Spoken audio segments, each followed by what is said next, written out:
NBA Ben 10 just blew AllStar Jr.'s entire story out the water, and what his camp is leaking is nothing like what you've been hearing. The robbery everybody been yelling about? They're saying it never happened. No chain snatch. No disarm. No standover.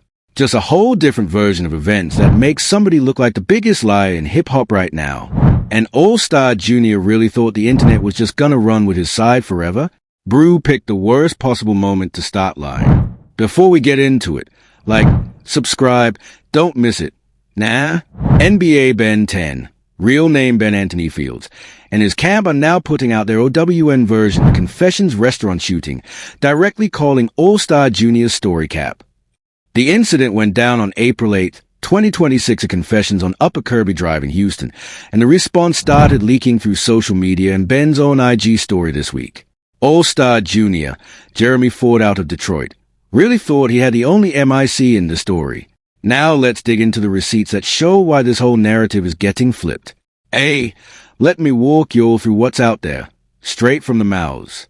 On April 11th, 2026, AllStar Jr. finally spoke for the first time through DJ Akademiks, and the headline claim was wild. J. Prince Jr. closed the elevator door and deadened Ron when he got shot with Ben 10, according to the shooter AllStar Jr. When I read that, I had to do a double take. Bro said what? J. Prince Jr. closed the elevator on his own guy? That's the dumbest flex I've ever heard if it ain't even true. Then Jr. went scorched earth with the music. On the diss Mob Untied, his openly taunting J. Prince Jr. and the whole NBA camp. Genius logged the intro. The Mob Untied, I'll blow this bitch wherever. The Mob Untied, I'll pour this shit wherever. The Mob Untied, the Mob Untied. Nah, you can't drop a DISS record on dudes in a hospital bed and expect people to take you seriously forever. That's where he lost the plot. Then Jr. took it even further with a notorious $20,000 Ben 10 challenge, laying on the floor mocking the shooting. Hot New Hip Hop reported straight up. AllStar Jr. made a $20,000 challenge about NBA Ben 10 that involved lying on the floor as if one had just got shot. But Ben didn't respond to play along. When I saw this, I was like, Brew, you really out here making TikToks about somebody fighting for their life. That's a move of somebody desperate to keep attention on himself. Now here come Ben 10's camp. According to reporting that surfaced through King AK-47 and confirmed across multiple Houston outlets, Ben's team is saying, direct quote from their angle, if you was going to do it, we should be dead. How you stand over somebody who ain't dead? We ain't get shot all up here. How you stand over somebody, but we get shot in our arms and legs. That right there, that's a logic check that flipped the whole internet. And then there's Ben 10's own IG move. As reported by Hot New Hip Hop on April 16th, 2026, Ben publicly called AllStar Jr.'s entire count of events cap, calling it a fake narrative peddle for clout. And OG33's mama, Monique, also went public to confirm Ben was alive and conscious, shutting down the death rumors Jr.'s camp was letting breathe. Bro really thought his story was gonna live uncontested? Nah. Now that we got the quotes, let's connect the dots. Now here's where it gets spicy, because the timeline tells on itself if you pay attention. The shooting? That went down at 11:30 p.m. on April 8th, 2026. That first viral IG narrative, the robbery attempt story, that dropped within hours, before anybody from Ben's camp could even respond from a hospital bed. That suspect, man, that's not organic. That's coordinated. Remember that Akademiks post? Dropped April 11th. 3 days after the shooting, while one dude was still in critical condition. And Jr.'s diss track? Queued up right behind it. That's not a man defending himself. That's a PR rollout. Any smart person would have waited. But Jr. isn't playing it smart. He's playing it loud. The behind-the-scenes context is what really pulls this apart. Ben Anthony Fields is from Baton Rouge, Louisiana, a close affiliate of NBA Youngboys Never Broke Again collective. We're talking deep ties, not a random rapper. OG33 is literally NBA Youngboy's brother. So when Ben's side says they were there for 33's birthday dinner with family, including older women like 33's mom Monique, that part actually checks out with the footage that dropped. Now the relationship that nobody's stressing enough. J. Prince Jr. and AllStar Jr. had beef before April 8th. This wasn't Ben's beef. This wasn't 33's beef. This was J. Prince Jr.'s personal static that got everybody else botted. Reports across multiple outlets confirmed the tension started as a romantic power rivalry between Jr. and J. Prince Jr. long before confessions. So Ben's camp saying, "We ain't have no smoke with this man. We was there for 3-3's birthday." That part lines up perfectly with a pre-existing beef map. And the platform choice tells you everything. Junior's camp didn't go to TMZ. They didn't file a police statement first. They went straight to Akademiks and Instagram, the courtroom of public opinion where receipts don't matter and vibes win. That's when you know somebody doesn't have real advisors. Brew. A smart team locks the story down. Junior's team went viral first and is trying to figure out the truth second. Now let's break down what nobody's catching. Now check this out. Nobody's talking about the medical evidence contradiction, and it's the smoking gun of this whole situation. Think about it like a detective. Junior's story says he was on the ground, pistol whipped, then stood over Ben 10 and dead-end Ron firing. If you stand over a man and empty a clip, center mass shots. Torso, chest, head. But KPRC2's reporting described Ben's injuries as multiple gunshots in the torso while the other victim was shot in the extremities. The wound pattern, arms, legs, extremities for Ron, that's someone shooting wildly from the ground, not executing a standover. And Junior really thought nobody was going to cross-reference that? That's embarrassing detective work on his part. Zoom in tighter, that O&E phrase from Junior's camp. He debowed them for a gun. Forensic analysis of that specific word is wild. Debowed is a flex word. It implies dominance, control, humiliation. But if you actually debowed somebody for their gun, the surveillance footage would show a struggle for the weapon. The Confessions restaurant has cameras. Houston PD is reviewing footage, and the police statement from April 9th only confirmed 2 male victims suffering from gunshot wounds. No confirmed disarm, no confirmed robbery recovery. If Junior actually took a gun off a felon, that would have been in the police report. It's not. So where'd that debowed line come from? His imagination, brew. Now the lyrical forensic on Mob Untied. The title itself is a giveaway. Pay attention to that specific word. Untied, not united. That's a deliberate wordplay suggesting the Prince camp is divided, that their mob is coming apart at the seams. It's a psychological swipe dressed as a title. Junior thought he was clever, but any real OG would tell you, you don't publicly tell your whoops their house is split. You use that, you don't announce it. If Junior had half a brain about this chess game, he would have kept that observation in his pocket and struck quietly. Instead, he tattooed his strategy on the song title. One more layer, the visual forensic on the $20,000 Ben 10 challenge. The fact Junior chose laying on the floor as the pose, that's telling on himself. Because if his OWN story is true, that he was on the ground shooting up, then is literally reenacting his position, not Ben's. Nobody in Ben's camp even has to respond to the challenge. The visual shows Junior on the floor, which matches Ben's camp's version, not Junior's version. That's a problem with Junior. He doesn't read between the lines of his OWN content. Now let's see how the media covered this. Now the media coverage of this is where the bias gets exposed. Complex adjacent blog coverage and hot new hip-hop framed AllStar JR as basically the hero, calling him Defensive Player of the Year and painting him as a victim who fought back. But that framing relies entirely on Junior's own word from that Akademiks post, a single-source narrative they never cross-checked with the medical reporting from KPRC. Hot 97 took a more neutral tone. They noted Junior claimed he responded in self-defense, but made sure to emphasize both men were hospitalized and called it an altercation, not a confirmed robbery. That's responsible framing. They didn't swallow Junior's story whole. XXL went even more careful. Their social coverage described it as a robbery attempt but attributed every claim, never declaring which side was telling the truth.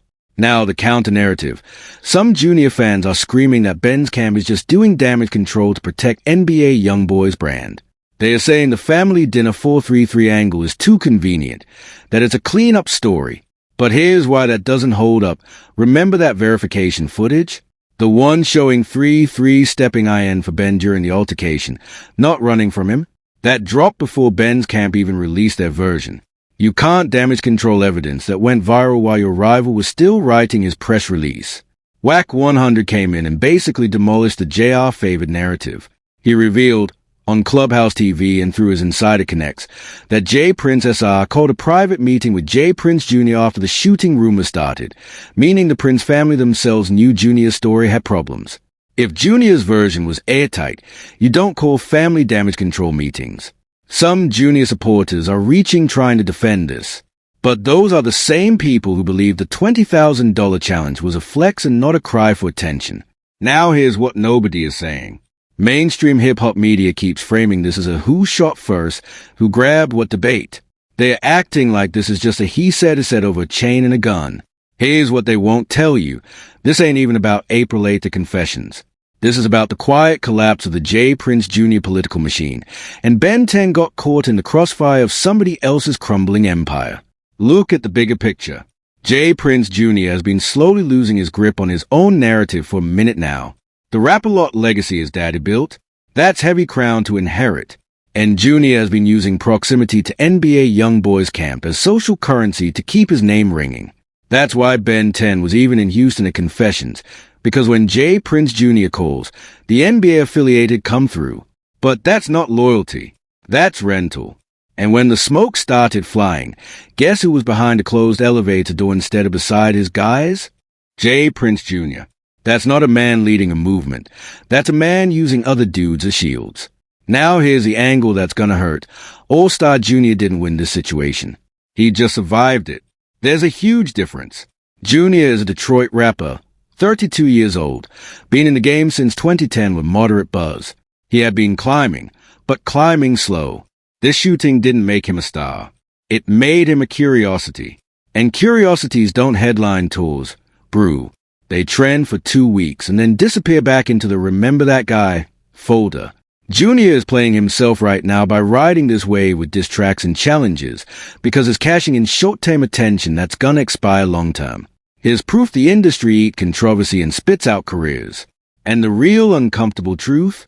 This whole event is a cautionary tale about what happens when you rent your power. J. Prince Jr. rents power from his daddy's name. AllStar Jr. rented a moment from somebody else's bullets. Ben 10 rented his platform from NBA YoungBoys cosign. None of these dudes have earned, built, and owned their position from the ground up, and the second real fire started at that restaurant, the whole rented ecosystem exposed itself. J. Prince Jr. shut an elevator. Jr. ran to Akademiks. Ben 10 had to recover while strangers debated his story for him. That's the OLD model of hip-hop beef, and it's dying in real time. Here's the part the media refuses to say. The industry wanted the story to be simple. Robbery, self-defense, clean villain, clean hero. Because a messy, complicated story where both sides look bad means a camera is turned to the businessmen pulling strings behind the scenes. Rap-A-Lot, label politics, YoungBoys camp dynamics. Nobody wants that spotlight. Jr. is playing checkers while the actual powers are playing chess with his career as a pawn. Every diss track he drops, every challenge he posts, is giving the industry ammunition to eventually cut him loose the moment this stops being profitable. Those timeline dots reconnected? They reveal that this shooting was the excuse, not the cause. The cause was a beef that was already cooking, that was already on the label's radar, that was already being managed in back rooms. Jr. just struck the match, but the fuel was poured by bigger hands than his. And that's the truth they won't tell you. So what happens next? Here's what's most likely to happen in the next 30 to 60 days. When the Houston PD investigation wraps, and it will wrap probably quietly, the charges are gonna tell the real story. If AllStar Jr. actually disarmed 2 felons in self-defense, he walks clean, no charges. But if the surveillance footage shows he came in with a gun, or he escalated first, that's a whole different conversation with a judge. Mark my words.